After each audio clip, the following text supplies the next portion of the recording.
ці ведаеце вы гісторыю з'яўлення каплічкі святой Ганны ў вёсцы Пацавічы? Паводле легенды, каля 150 гадоў таму на тым месцы, дзе цяпер знаходзіцца капліца, на вялікім камені пачала з'яўляцца жанчына са свечкай у руцэ. Гэта была прамаці Хрыста праведніца, Ганна. Калі да яе набліжаліся людзі, жанчына знікала.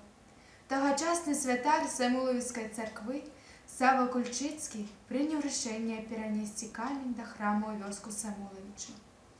Паводле падання, яго з цяжкасцю маглі перавезці некалькі валоў.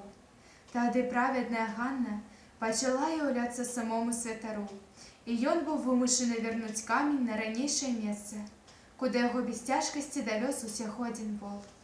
На месцы з'яўлення святой у 1867 годзе была пабудавана капліца, у падмурак якой пакладзены той самы камень.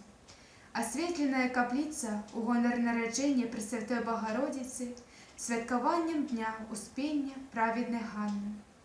У 1989 годзе капліца была асвечана мітрапалітам Філарэтам. Кожны год з 7 жніўня ля храма шматлюдна. Штогод у гэты дзень у капліцы праходзіць царкоўная служба. У храм з'язджаюцца святары з царкваў раёна, жыхары навакольных вёсак, госці з усіх куткоў Беларусі.